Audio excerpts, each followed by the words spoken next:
Hey guys, in this video I'm going to be teaching you guys how to fight like Golovkin and how Golovkin was able to use his style to kind of overcome Murata. Golovkin and Murata have kind of similar styles in that they both want to kind of be bringing their weight from the back foot here into the front foot and throwing a big shot, and usually it winds up revolving for Murata needing to jump in here and then kind of cross the line with the right hand. Usually means that he telegraphs his work a little bit, and it makes it hard to kind of set that kind of stuff up against a high-level guy. When you get to the high level, you learn kind of similarly to Golovkin that even though you do want to be bringing your weight back and forth across the line here, because that's the only way to get into range of your opponent. If you stay here, then you just step to here, right? All you guys can do is step on the line with the punch and then step off. But you can't really get in, control, and pendulum, and feint, and set things up for your bigger punches. You wind up kind of boxing the whole time, and no one ever lands any power punches, kind of like, you know, like old school boxing. Not old school, but like 90s boxing. Anyway, so what we want to be doing is, number one, we're going to line our tools up with our target, okay? So we're going to have the red is for my right foot, and the yellow is for my left foot, okay? There are little dots in the middle, and that's kind of going to be my opponent's head, all right? Now I'm going to line my tools up, okay? And it's important to understand when you're crossing the line, okay? Because when you're on the back foot, you're farthest away from your opponent's back leg, which is where they're driving their rear hand from, okay? So you have to understand that relationship.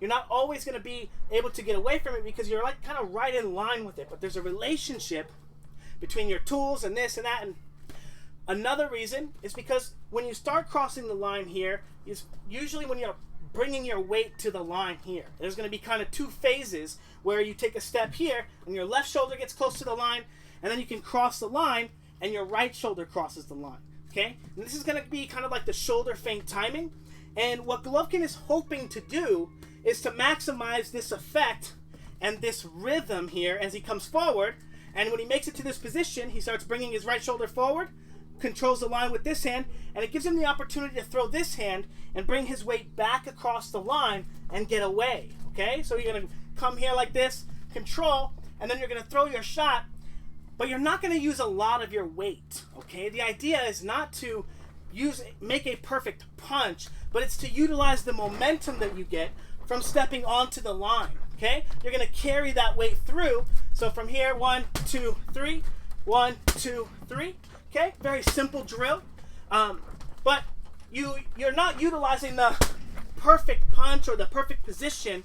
You're just trying to use the momentum to do most of the things correctly, because everything we do, we have to do in relation to our opponent, okay? So sometimes we're going to shortcut the rules because that's part of boxing, right? It's part of our feinting and probing, okay? So when Golovkin gets to that line, he's going to be getting there, and if he wants to throw that jab, he's going to just toss it out there. He might hit you hard. He might not hit you hard. But it's a probe. It's a feint. It's not a full-on, I'm going to beat you up with my jab.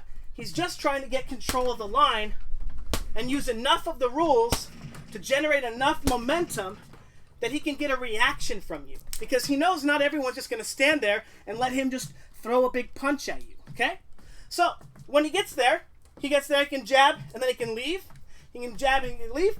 Or as he gets there, instead of crossing the line back with the jab, when he gets to this point, his shoulder gets here.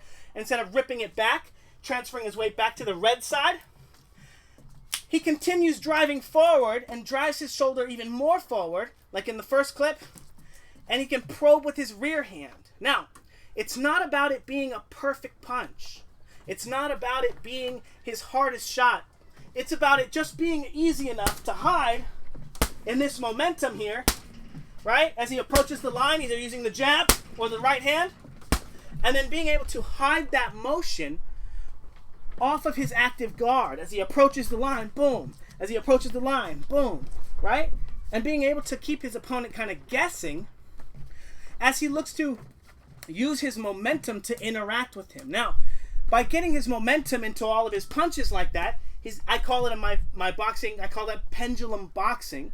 You're going to be using your momentum to be driving into these punches, and it makes it a little easier for you to maintain your rhythm, your pace, your energy, because you're not going from this position here and then exploding. Go here and explode, right? You're constantly using your active guard to move, and then you lace those on top of your active guard, and you're able to land big, powerful punches based off of your momentum, not just your technique, okay? Because again, we're going to shortcut some stuff because we need to do it in relation to our opponent. There's a safest place. We need to cross the line, put our head in a very specific spot, cross the line, put it in the head in a very specific spot, try to cross the line, transition our weight, and change positions, right? For safety, power, and defense.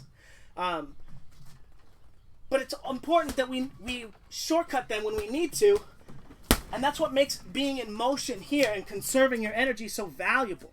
As we can see, when Golovkin gets in a row here, he starts bringing his weight to the line here, boom, and he'll throw the jab. And notice Murata tries to interact with him. So as bringing his weight to the line here and throwing this shot, he's showing in this position here and then allowing him to interact with it if he wants. But Golovkin has the ability to peel away as well, okay? So after he establishes an initial pattern, right, either with the probing right hand or the probing left hand, right, just to see if they want to interact, he starts getting an interaction, and now he can start moving and using that momentum to peel away, okay? And now, as we see in the next clip, when he actually hits Murata with the big right hand, he's going to be using that momentum here as he gets to the line, jabs and leaves, gets to the line, jabs and leaves, cross the line when you transition your weight. He's going to throw that jab, and now instead of leaving, he's going to pendulum, and now he's going to throw his rear hand and cross the line, go from a back foot footwork pattern to a front foot footwork pattern, and throw his big right hand. And it's all going to be because he can use that momentum and the control of the line that he has, right, to get a reaction from his opponent, to get him into a position where maybe he's pulling off the line when he gets controlled, and now his weight's on the back foot, and because Murata is trying to get into momentum too, his next move is obviously to the front foot, unless he pendulums. Otherwise, he has no other moves. Ducking below the waist is cheating, right? People get away with it a lot, but I expect it to kind of be phased out of boxing pretty soon. But his weight is naturally going to be coming back forward, and that allows Golovkin to use that rhythm and that timing to go here, and then when he's coming forward, pendulum onto him and drive that punch into him using that kind of timing. Now, the reason it's so effective is because when you're getting your momentum into your punches every time, and every time you meet on the line, you just have this power jab, and it doesn't matter if it's perfect. It doesn't matter if you're going to win your 50-50s, okay? And now every time you get to the line, your opponent has to worry about getting hit with that shot, and getting hit with that shot, and getting hit with that shot. And now, when they're leaving the line, you're just going to sit that shot up, use that shot up, that probing shot, to set up your pendulum step to kind of move onto them, right?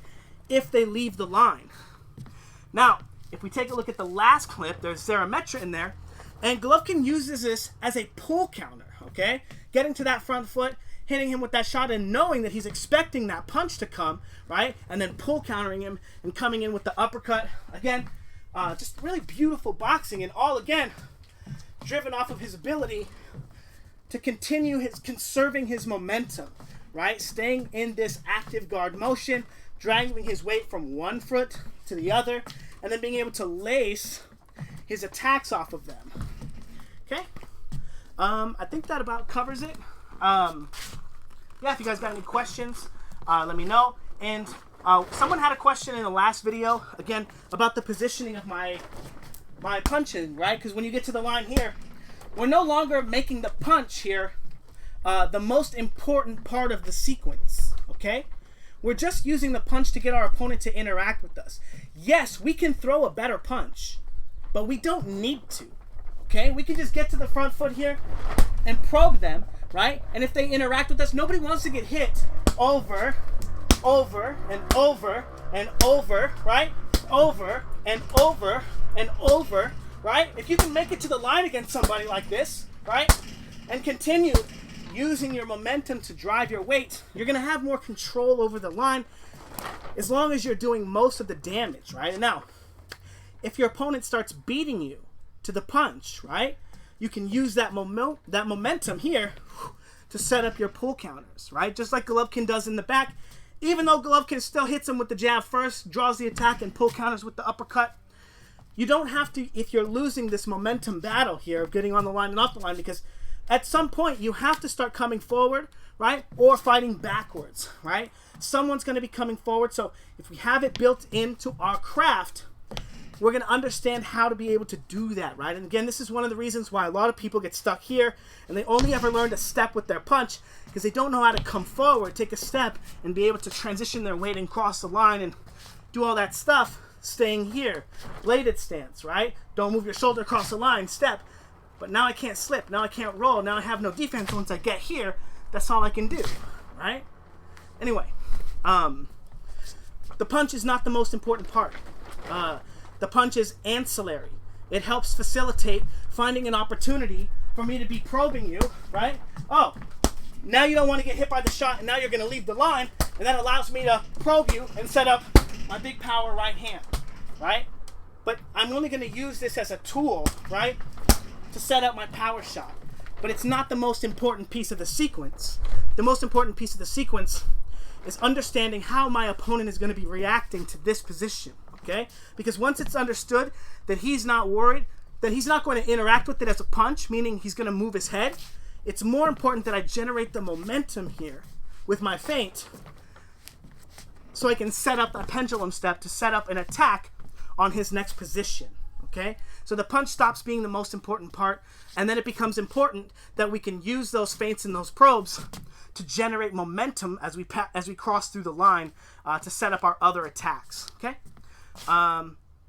Yeah, anyway, if you guys got any other questions, let me know. And yeah.